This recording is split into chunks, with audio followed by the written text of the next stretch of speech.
thought Shannon was definitely the prettiest out of the lineup, followed closely by Kaz. A lot of black women gripping their seats like, you know, when they see a black woman on Love Island, because we know how it's gone in the past. The Kaz and Toby relationship, you're forcing it, mate. Brad was pretending. Actor Lomo Latile. Brad, I have to give you an Oscar for that performance. That was fantastically convincing. From what I can gather, there's no such thing as loyalty in the Love Island villa. Look, go there, get your head in the game. You're going to play a game, not fall in love.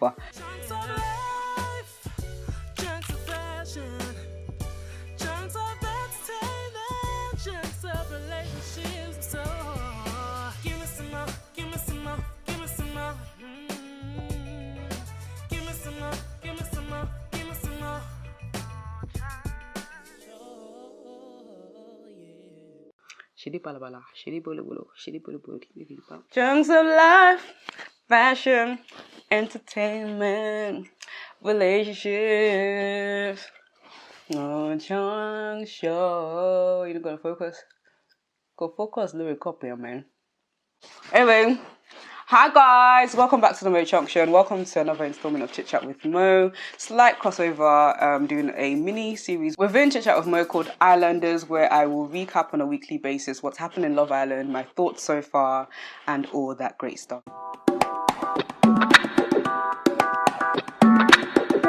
Love Island initially started, and I thought this is a very interesting bunch. So far, we've seen Love Island produce many influencers and people that are just popular, and now making it because they have a huge social media following. So we saw people, I believe, in the first episode trying to mirror that and maybe perhaps having a game plan towards that same end point. Someone that, you know, you could easily point to and you could say that was maybe trying to do that or achieve that was Shannon, and Shannon got booted out within a day. Yeah, so Shannon got the boots and everyone kind of was speculating that, okay, they're going to bring her back in Casa Amor, but that's not happened because we've seen her in After Sun. I thought Shannon was definitely the prettiest out of the lineup, followed closely by Kaz. A lot of black women gripping their seats like, you know, when they see a black woman on Love Island, because we know how it's gone in the past, and you know, it begs the question: why do we keep going on Love Island, where history has shown us so far that it's not really a show for us? Because we tend to get picked last, tend to fight a bit harder, or force connections a bit more. You know, I'm remembering the likes of Yewande and Michael, the shocking whirlwind of, you know, romance that happened with Amber and Michael as well. It's just so far. I can't say so far so good, so far so bad for black women on Love Island. And, you know, seeing a lot of black women on Love Island gripping the edges of our seats. And, you know, in the first episode, lo and behold, you know, as history has predicted, she was picked last. And she wasn't necessarily picked last. She was picked by default because, what's his name? Toby, the mixed race guy, who has a striking resemblance to all the other mixed race guys that have been on Love Island. I don't know what happens in that casting. It almost seems like there's a certain type of man and woman they tend to like to have in every single season, and they pick them each time. It's basically a replica of who was in the last season. He was left behind in terms of nobody picked him. It was just a default, and bam, they were together. Now, you know, because of what's happened before, Yewande and Michael, everyone was kind of like, okay, this might just be a repeat of that. And so far, let me just sip my non-existent drink. So far, so bad. The Kaz and Toby relationship. Can I even call it a relationship? Can I even call it a situationship? What can I call this? Let's call it a forsationship. You're forcing it, mate. Forsationship. Yeah, forsationship. Does that work? Yeah, forsationship. Let's call it a forsationship. It seems like, it's not even like it seems like, Kaz likes or would like to crack on with Toby more than Toby would like to crack on with her, in terms of getting to know and potentially pursuing a relationship. My good sis Kaz. Somebody save my good sis Kaz. What is happening? What's going down? Kaz is overreading, misreading, overlooking certain signs. Kaz, my good sis, is just not spotting the fact that Toby is not feeling her. Maybe it's easier for us on the other side watching and looking in. But Toby, he's not feeling it. He's not. I just need somebody whoever has the skill to find a pigeon, write a letter and send it to my good sis in the villa, because this girl was getting so excited by the thought of Toby cuddling her. Or what was the first thing she said when she was with the girl? She was like, how can she inspire him to cuddle her? And I was like, hey, sis, when a guy likes you, you don't have to inspire him to do nothing. In fact, you're going to have to be cautioning him. Keep your hands to yourself. You don't tell a guy, or you don't have to inspire a guy that likes you. Sister, take the hint and hit the road, okay? And I think it's one of them situations, again, where, like, I get it. You know, black women on Love Island, we don't always have the most favorable experience, and perhaps Kaz is just trying to hold on to what's available so that she can stay in the villa. It might not be, you know, as we're all seeing it, it might not be a thing where she's actually in love with him, but she realizes this is her ticket to stay in the house, and she's trying to make it work and, you know, make a connection, and what we're seeing as forcing a connection. I'm loving the bonnets though, like the matching.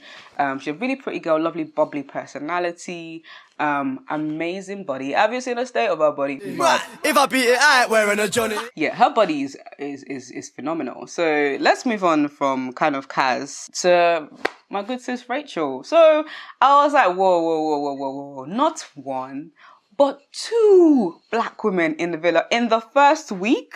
Listen, the Love Island producer said, tickets! Rastas, are you ready? You want something? Take it! That's yours tonight. You want it? You want it? Take it! Read our comments on Twitter. Love Island's a bit racist. Love Island ain't letting black girls on there. They listened and they said, look, we have heard. Take it. They put two black women in there on the first week, with one of them being the Bombshell Rachel. And yes, I would say that Rachel's a real bombshell. When Shannon was still there, I would even say that perhaps Rachel is more beautiful than Shannon. So when Rachel came in, I was like, wow, gang. Let me tell you something about the Love Island photographer though. That guy needs, slippers. Because I don't know, sometimes it doesn't really translates how good looking these people are.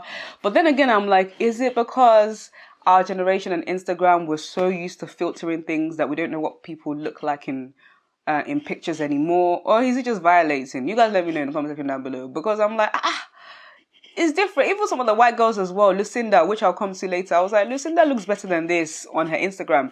Again, could it be the filters? Could it be the way we're editing our pictures? Could that just be the natural way people look? But even then, even though I feel like the photographer violates sometimes, I feel like she still did look very beautiful, which was like, okay, this girl is really, she's pretty. So she came in, did her interesting walk. Me, I can't laugh because me and heels were not friends either. I don't walk like that, but I wouldn't say I'm Miss World on heels. But yeah, everyone had a lot to say about her wobble into the house. You know, what can we say? It's been locked down, you know, things have been shot for a long time. Oh, that sun is coming through. The camera might be getting a bit too bright there. So sorry about that. But yeah, people have been stuck in their house. People haven't really been going out. I get it, sis. I honestly, girl, I see you. It's okay. Apart from that, though, really beautiful girl. You know, the guys were like, wow. But now I'm like, were they really saying wow, or because they knew that their fate was in her hands? Rachel comes in the house now, and she has to choose between the last two remaining guys who haven't been selected by the girls that were already in the villa. That's Chuggs. I believe it's Chuggs. Is it Chuggs or Chuggs? Chuggs or Chuggs? Isha! Is it Chuggs or Chuggs? Love Island. Chuggs, okay. Chuggs and what's his name? Brad were left behind. None of the girls. I don't know why the girls didn't pick Brad actually, because I think Brad is actually quite good looking. But yeah, Brad and Chuggs. Chuggs is not bad either, but I can tell that he's not, you know, the typical aesthetically pleasing desirability politics. You guys know what I'm trying to talk about. Chuggs is not your typical handsome guy. So yeah, Chuggs and Brad were left behind, and it was up to Rachel, the new bombshell, coming to the villa, to pick one of them to save. And, you know, it seemed like Brad, you know, was feeling Rachel, was like, you know, that kind of, the lads, you know how they react to hot girls. Yeah. So it seemed like, okay, Brad was going to go for it. We saw Brad, who could not construct a single sentence, suddenly changed to a philosopher in the presence of Rachel. My guy was now we were able to understand what he was saying. So everyone was, fooled. I wasn't. Everyone was fooled that, he really likes this girl, trying to get to know her. They were both like, one was making her breakfast, breakfast. One was making her breakfast. One was making her tea. They were, really spending time having conversation, trying to get to know her. Controversy began on the timeline. People were saying, "Oh, Brad is not feeling her." Some people were arguing, "Why do you think Brad cannot be feeling a black girl?" You people, you always think that black women are not desirable. They now brought out that Brad said that he likes dark skin, he likes dark hair. I don't know which world you guys are in. That's when a white person describes it like dark skin and dark hair, that's not like, it's kind of like the tall, dark and handsome thing that they do. Their tall, dark and handsome is not our tall, dark and handsome. But me, I was looking and saying, okay, we're going to see. Oh my cuckoo dele soon. It was confirmed last night. Brad was pretending. Actor Lomo Latile. Brad, I have to give you an Oscar for that performance because that was fantastically Lori Raw. That was fantastically, there's a word I'm thinking of, but the English it has to be Lori, convincing. That was fantastically convincing. Brad. At least Chuggs did not hide his microaggressions. He was microaggressive. Should I even call it aggressive? He was calling Rachel, he was saying Rachel is feisty. He said she had what did he say? He said she was energetic. He said she bring the sass. I was like, oh my goodness. You could tell that both of them haven't really dated black women outside of Villa. That's number one. And you could tell that both of them weren't used to a woman like Rachel. Yeah, I would say that for me, even though it's kind of like when you have two bad candidates to pick from. It was like, okay, which one is the lesser of two evils? And I would say that was Chuggs for me.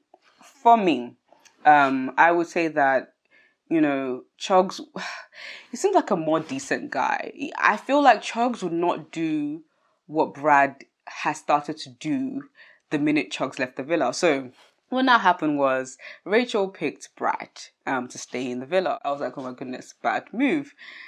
Chuggs had not reached, like I saw this tweet, he had not reached that exit. What was it, that grey pavement that he had not reached that place.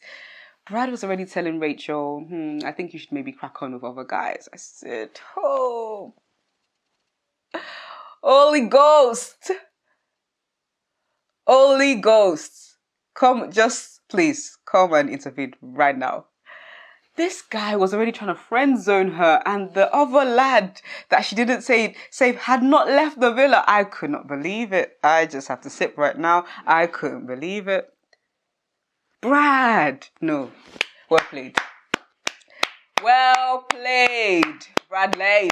I said it. This guy is when someone is too calculated, when you're too confident, usually when you fancy someone, there's a slight nervousness that you have, when you're talking to them, you might not say the right things, and that's because you're trying, like Chuggs was trying to make her breakfast. She wasn't really a breakfast girl. Do you get it? Like, you do things that are off. I was like, Brad, this is too smooth. Too smooth criminal. This is too smooth. Just like that, we have discovered that Brad was playing a game. Now listen, the game is the game. You have to do what you have to do to stay in that villa. I was just thinking through this whole thing, like, it's actually scary how much Love Island mirrors real life. We know these are real people. We know these are real connections or forced connections, should we say. We know these are real relationships, situationships, and forcewationships. But it's like, wow, this is actually how we behave on a day-to-day basis. Love Island this season actually reminds me of my old dating decisions, my old terrible dating decisions, might I be more specific, in a sense of some of the things that I've done. Like when I look at Kaz and Toby, for example, over-reading and misreading into a guy's signals and feelings. There's guys that I've been friends with that I've been like, I think he like, I think he likes me, I think he like me, I think he likes me. I think they like, only to find that, Mo, it wasn't, now, Toby has still not cuddled Kaz. Can we just say a prayer for my good sis Kaz? Just a minute of silence. Okay, that wasn't a minute, but let's just keep her in our hearts, guys, and in our prayers, because now this girl has still not received the cuddle that she was jumping and screaming about. Toby looks like he's so uncomfortable. Yet here she is, so excited, telling her girlfriends that, I think he likes me. And oh my gosh, the kiss. Oh man, see, oh. So am I gonna get cuddled tonight? Yeah, you're gonna get cuddled. He went in for a hug, and my sis was like, look.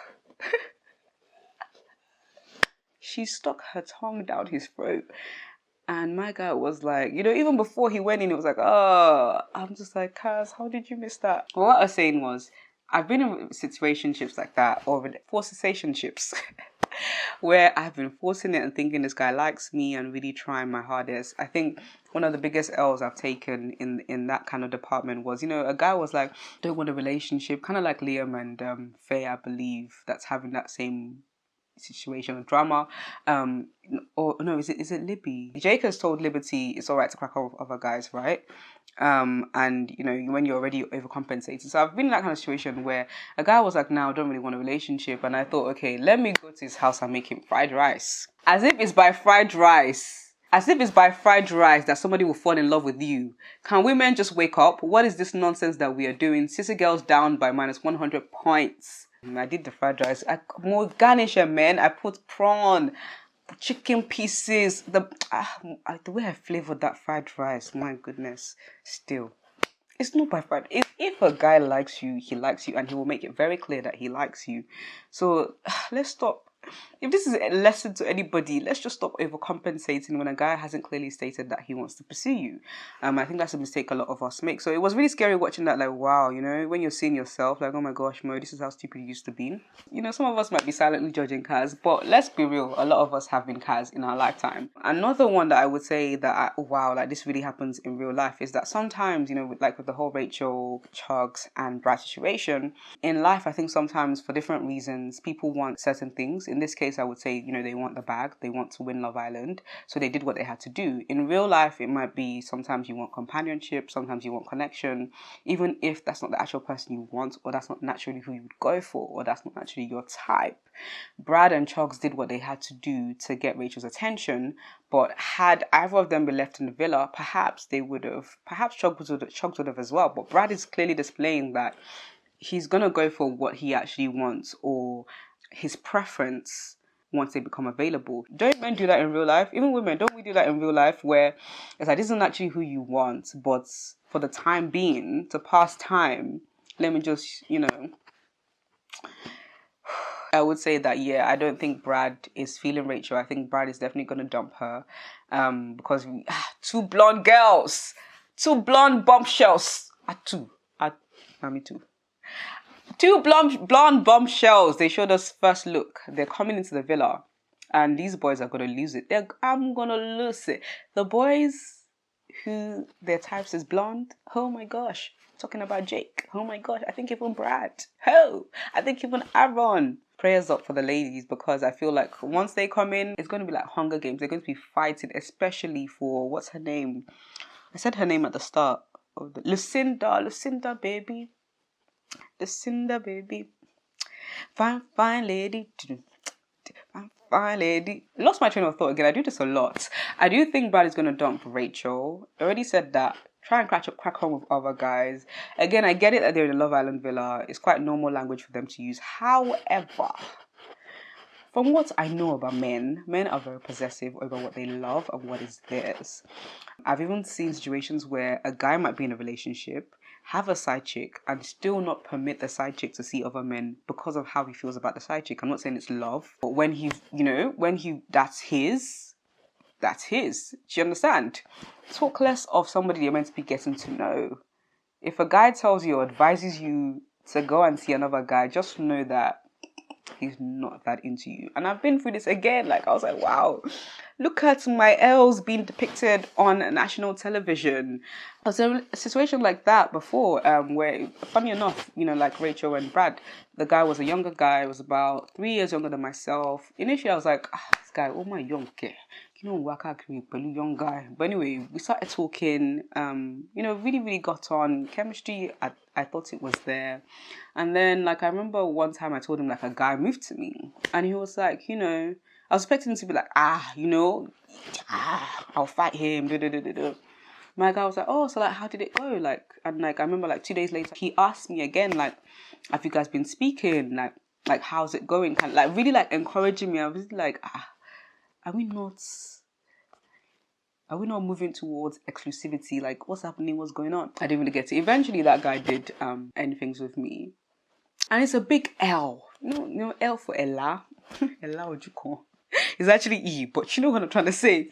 It's a big L. Like, when you give someone a chance that's normally, like, you wouldn't go for, or because you think you have a genuine connection, or that they're younger than you. Yeah, you were born us. You used to born us. That somebody younger was able to dump me. Me.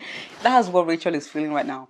Rachel isn't crying over Brad, as a few people spotted watching the show. Rachel isn't crying over Brad. She's crying that she's been taken for idiot.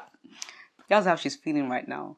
And it's totally understandable. From what I can gather, there's no such thing as loyalty in the Love Island villa. Look, go there, get your head in the game. You're going to play a game, not fall in love. These girls, I don't know. But one thing I will say, though, I feel like it's unfair. The girls are kind of fighting for scraps. Of course, it's even worse for the black women because they're already in a situation where the men that are going into the Love Island villa, for some reason, the casting people keep casting men that don't date black women on a normal basis or find black women attractive. That's not to say that black women aren't found attractive in the real world. It's just the way they're casting it, which I find unfair. But anyway, generally for all the women, I feel like they are fighting for scraps, whereas the men keep getting thrown bombshells. Like, Rachel was thrown in there, Shannon was in there, now the two blonde girls are coming in, like, whereas the ladies, they're struggling to be attracted to the men that are in there right now. They're struggling to find connections. They're struggling with compatibility. Hey, Aaron and this girl. What's her name? Let me find it. I wrote it down, man. It's Aaron and Sharon, guys. Sharon! That reminds me of Phil. Aaron and Sharon. Aaron has... Yeah, they're not very compatible because Sharon prefers career-driven men and Aaron wants a housewife, which is interesting. And as soon as she said that to him, he went over to the boys and he went over to the lads and he was like, oh, she really likes this. I feel like she might be too much. And, you know, there was a lot of like criticism around that. I mean, I'm happy he's self-aware enough to know that actually this might not work for him, but he shouldn't put that on her. It's not because she's too much, it's because he's not enough, or he's determined that he's not enough. I feel like, you know, like I said in a video with Adela, all this marry up, marry down, when it comes to love and relationships, it doesn't make any sense because it's like it should be about your genuine connection, not about your careers or the money you make. It's just about genuine partnership and love. I feel like you can make any relationship work with that. But I guess if it's important to you that they're earning a certain amount or they're not earning, like in Aaron's case, he prefers a housewife, someone that wants kids. Oh yeah, she doesn't want kids as well. It's good to be self-aware enough to be like, actually, no, this isn't for me, but don't put that on the other person. Be whole enough to admit that you just didn't match up, and that's not a bad thing. It's really not a bad thing. But yeah, that's all I really had in terms of this recap for week 1. I'm looking forward to what week 2 is saying. And that's what we have for you guys this episode of Islanders. Make sure if you liked it, share with your friends, and subscribe to this channel for more. Comment below on the things we spoke about, and see you next week at 7 p.m. on Tuesday. Crew. Until next time, guys, peace and love, peace and charm.